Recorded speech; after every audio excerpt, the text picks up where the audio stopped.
Students, welcome to एडोबीज academy. Last की दो क्लासेस में हम लोग पंचायती राज के बारे में हम लोगों ने कुछ एक ओवरव्यू लिया था और कमिटीज़ के बारे में हम लोग पंचायती राज कैसे इवॉल्व हुआ, उसको कॉन्स्टिट्यूशन स्टेटस कैसे मिला है, उसके रिलेटेड हम लोगों ने कमिटीज़ का थोड़ा सा डिटेल डिस्कशन हम लोगों ने देखा था कि एग्ज़ाम पॉइंट ऑफ व्यू से कैसे कैसे कहाँ से क्वेश्चन आ सकते हैं।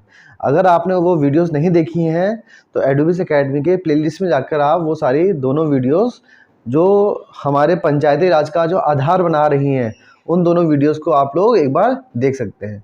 तो आइए आज हम लोग थर्ड एंड फाइनल क्लास पंचायती राज के संबंध में हम लोग उसको देखते हैं और काफ़ी ये कॉन्सेप्चुअल क्लैरिटी हम लोगों को देगी।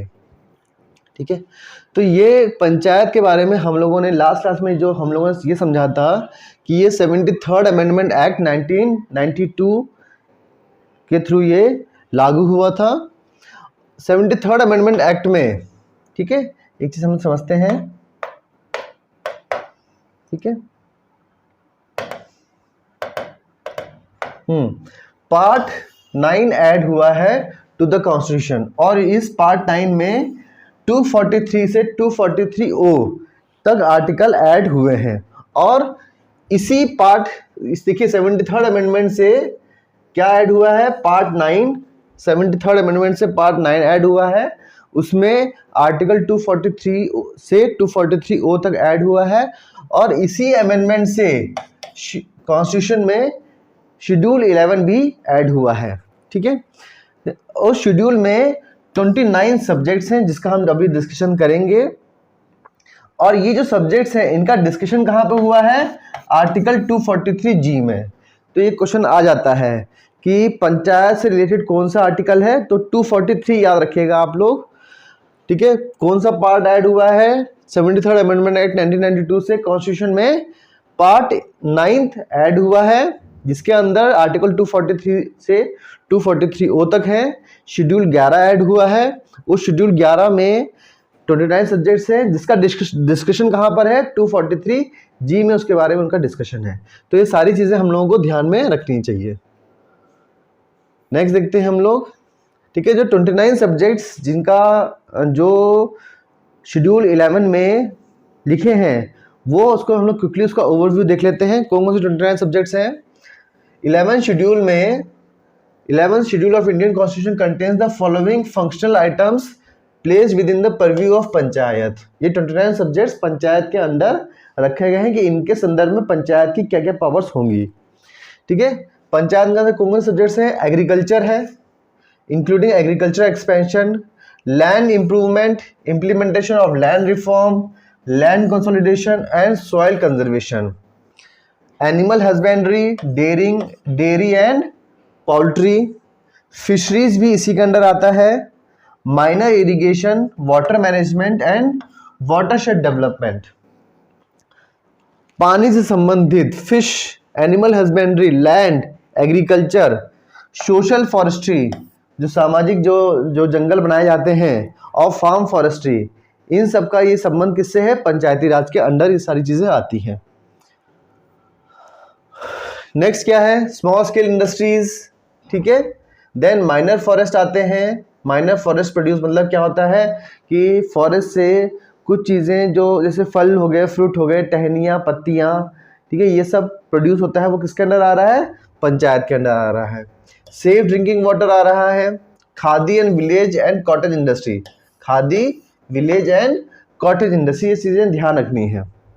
Rural housing, fuel and fodder, ईंधन और जानवरों के खाने के लिए चारा, रूरल इलेक्ट्रिफिकेशन, ठीक है, including distribution of electricity. Next, road, culverts, bridge, ferries, मतलब यातायात से संबंधित जो आपको रोड्स बनानी है। फेरी माने कि जो अगर गांव है बीच में नदी पड़ रही है तो फेरी सर्विसेज, जो छोटी छोटी बोट होती हैं जो आवागमन में सहायक होती हैं, उनको फेरी कह रहे हैं। Waterways and other means of communication, ये सब पंचायत के अंडर आ रहा है। ठीक है, education including primary and secondary schools, non conventional sources of energy, technical training and vocational education, ठीक है, ऐसी एजुकेशन जिससे कुछ लोगों में स्किल डेवलपमेंट हो, वैसी education. Adult and non formal education भी है। पीडीएस, पब्लिक डिस्ट्रीब्यूशन सिस्टम, ठीक है, ये भी पंचायत के अंडर आ रहा है। Maintenance of community assets, welfare of weaker section of the in particular of schedule caste and schedule tribe. जो वीकर सेक्शन होते हैं mainly schedule tribe and schedule caste, उनके लिए वेलफेयर जो एक्टिविटीज़ हैं वो सब कौन करेंगे? पंचायत करेगी।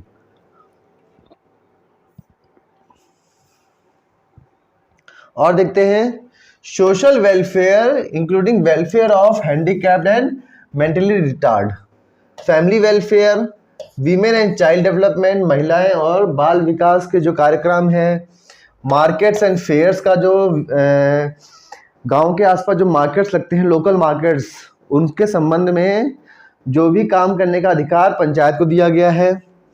हेल्थ एंड सैनिटेशन, ठीक है, including hospitals, primary health centres and dispensaries, इन सब के लिए जो प्राइमरी, याद करिए हम लोगों ने जब हम लोगों की ग्राम समाज और विकास के बारे में हम लोग पढ़ रहे थे तो हमने वहाँ पे हेल्थ इंफ्रास्ट्रक्चर में प्राइमरी हेल्थ सेंटर के बारे में डिस्कस किया था। वो वीडियो आप लोग प्लेलिस्ट में आकर देख सकते हैं। तो उन सब के अधिकार किसके पास है? पंचायत के पास है। कल्चरल एक्टिविटीज़, ठीक है, सांस्कृतिक जो गतिविधियाँ होती हैं जैसे ड्रामा, नुक्कड़ नाटक, कुछ और जो नाच गा नृत्य और जो गाने के जो कार्यक्रम होते हैं वो सब जो गांव के आसपास होते हैं उनका अधिकार किसके पास है? पंचायत के पास है।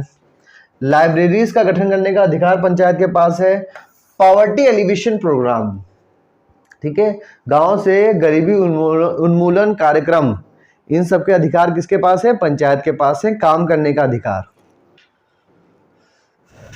ठीक है, तो ये 29 सब्जेक्ट्स थे। बहुत ध्यान से हमें सारे सब्जेक्ट्स याद होने चाहिए। एग्जाम में पूछ देता है कि 4 ऑप्शन दे देंगे, उसमें से पूछ देगा कि इसके इन चारों ऑप्शंस में पंचायत के पास कौन सा, किस क्षेत्र से रिलेटेड या किस एरिया से रिलेटेड अधिकार पंचायत के पास है। तो ऐसे हम लोगों को याद रखना है। ठीक है, अब देखिए पंचायत के संबंध में कुछ ऐसे प्रोविजन रखे गए हैं कि हर स्टेट को वो प्रोविजंस तो इम्प्लीमेंट करने ही करने हैं अपने पंचायत में, तो जिनको बोला गया कंपलसरी प्रोविजंस। और कुछ प्रोविजंस ऐसे बोले गए हैं कि हर स्टेट के पास ये छूट दी गई है कि वो अपने हिसाब से उन प्रोविजंस को लगाए, नहीं लगाए, या फिर उसमें कुछ मॉडिफाई करके वो प्रोविजंस लगाए। तो 2 टाइप के प्रोविजंस हम देखेंगे, कंपलसरी प्रोविजन और ऑप्शनल प्रोविजन। ठीक है, तो जब हम याद करें या फिर जब हम पढ़ेंगे, अभी तो हम कंपलसरी पढ़ लेंगे, ऑब्वियस बात है जो बचा वो क्या है? ऑप्शनल है। कि हर स्टेट में पंचायत से संबंधित ये सारे रूल्स एंड रेगुलेशंस तो लागू होने ही चाहिए, हमें वो चीज़ देखनी है। ठीक है, आइए देखते हैं। तो पंचायत से रिलेटेड हमारे आर्टिकल्स में जो कंपलसरी चीज़ें लिखी गई हैं उनको हम लोग देखते हैं। ठीक है, क्या है देखते हैं कि ऑर्गेनाइजेशन ऑफ ग्राम सभा व विलेज एंड विलेज ग्रुप, कोई गांव है या फिर गांव का समूह है, उसके लिए ग्राम सभा का गठन करना अनिवार्य है हर स्टेट को। Panchayat at village, intermediate and district level, तीनों स्तर पर पंचायत का गठन होना चाहिए। और हर एक लेवल पर डायरेक्ट इलेक्शन होगा। ठीक है, इनडायरेक्ट इलेक्शन ही होगा। हर एक लेवल पे मेंबर्स का डायरेक्ट इलेक्शन होगा। ठीक है, उसके बाद chairperson of panchayat at intermediate and district level, ध्यान करेंगे हम लोग। एक तो विलेज लेवल है, उसके बाद इंटरमीडिएट है जिसको हम ब्लॉक लेवल भी कहते हैं, और आ रहा है डिस्ट्रिक्ट लेवल। ठीक है, तो इंटरमीडिएट और डिस्ट्रिक्ट लेवल पर जो चेयरपर्सन का चुनाव होगा वो इनडायरेक्ट होगा, ध्यान दीजिएगा। ठीक है, indirect election of chairperson eight intermediate and district level, ये चीज ध्यान देने वाली बात है। अभी हम लोग ये चीज देखेंगे कि जो चेयरपर्सन ऑफ विलेज लेवल है उसका इलेक्शन कैसे होगा, वो हर एक स्टेट पर छोड़ दिया गया है कि स्टेट अपने से डिसाइड करे कि जो विलेज लेवल पे जो पंचायत के हेड हैं उनका इलेक्शन डायरेक्ट होगा कि इनडायरेक्ट होगा। ठीक है, लेकिन ये बोल दिया गया है कि चेयरपर्सन ऑफ पंचायत है इंटरमीडिएट एंड डिस्ट्रिक्ट लेवल, ये कंपलसरी प्रोविजन है, ऑप्शनल में, इसलिए विलेज का जो चेयरपर्सन का इलेक्शन है वो ऑप्शनल है, इसलिए मैं यहाँ पे हम लोगों ने उसको नहीं लिखा है। मैं फिर से बोलूँगा, ठीक है, ताकि हम लोगों को पॉइंट हम लोगों को समझ में आए कि there will be indirect election for chairperson of panchayat at intermediate and district level, ये कंपलसरी प्रोविजन है। मिनिमम एज कितनी होनी चाहिए? 21 साल होनी चाहिए to participate in panchayat election.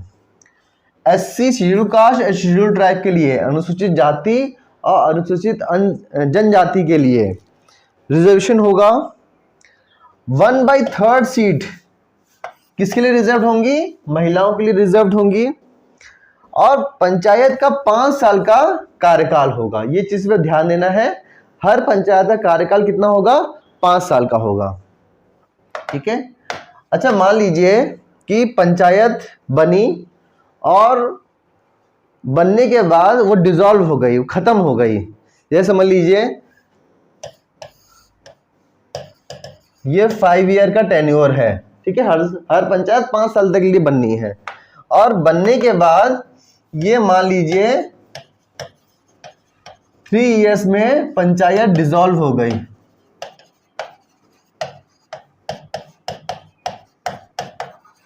तीन साल में क्या हुआ? पंचायत मेरी डिसॉल्व हो गई।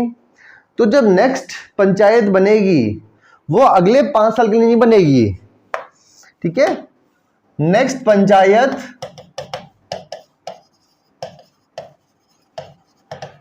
रिमेनिंग टाइम के लिए बनेगी।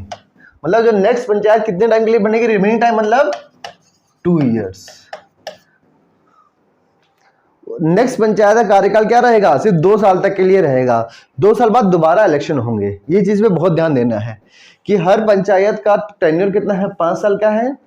अगर 5 साल से पहले फॉर एग्जांपल 3 साल के अंदर या 3 साल में पंचायत मेरी डिसॉल्व हो जाती है, उसको हटा दिया जाता है, वो रिजाइन कर देती है, कुछ भी हो रहा है, तो जो नेक्स्ट पंचायत बनेगी वो अगले 5 साल के लिए नहीं बनेगी, वो remaining time of the panchayat tenure, जैसे यहां पर 2 साल के लिए वो बनेगी।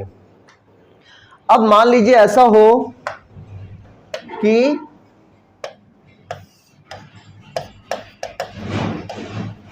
ये 5 इयर्स का टेन्योर है और मेरी पंचायत यहां से लेके यहां तक बनी और डिसॉल्व होने के बाद सिर्फ 6 महीने बचे हैं। ठीक है, मेरी पंचायत चलती रही सिर्फ 6 महीने बचे हैं। हाँ, जब अगर सिर्फ 6 महीने बचे हैं तो कोई इलेक्शन नहीं होना है, 6 महीने का वेट होगा और बाकी सारी पंचायत के इलेक्शन के साथ में ही इस पंचायत का भी इलेक्शन हो जाएगा। बात समझिएगा, फिर से बता रहा हूं मैं क्योंकि ये पॉइंट बहुत इंपॉर्टेंट है कि हर पंचायत का टेन्योर कितना है? 5 साल का है। अगर कोई पंचायत डिसॉल्व हो जाती है तो 6 माह के अंदर इलेक्शन होकर 6 महीने के अंदर इलेक्शन होकर पंचायत दोबारा से गठित हो जाएगी। लेकिन जो नई पंचायत गठित होगी वो रिमेनिंग टाइम के लिए गठित होगी, उसको अगले 5 साल नहीं मिलेंगे, सिर्फ 5 साल में जो जितना बाकी हिस्सा है उतना ही मिलेगा। ठीक है, अगर पंचायत डिसॉल्व होती है और 6 महीने ही बचते हैं तो कोई इलेक्शन नहीं होगा। 6 महीने का वेट होने के बाद बाकी सारे पंचायत के साथ में ही उसका इलेक्शन हो जाएगा। इस चीज पे हमें बहुत ध्यान देना है। ठीक है, नेक्स्ट पॉइंट देखते हैं। पंचायत इलेक्शन के लिए स्टेट इलेक्शन कमीशन का गठन किया गया था, जो पार्ट 9 में जो 73rd अमेंडमेंट एक्ट जो आया है, ठीक है, उसमें ये बोला गया कि पंचायत इलेक्शन के लिए स्टेट इलेक्शन कमीशन का गठन करना है। State election commission panchayat election के लिए बना है, ना कि स्टेट इलेक्शन के लिए बना है। ये चीज ध्यान देगा, बच्चे अक्सर कंफ्यूज हो जाते हैं कि for panchayat election state election commission का गठन किया गया और स्टेट फाइनेंस कमीशन का भी गठन हुआ और ये हर 5 साल में स्टेट फाइनेंस कमीशन बनेगा, ये बोला गया है इसमें।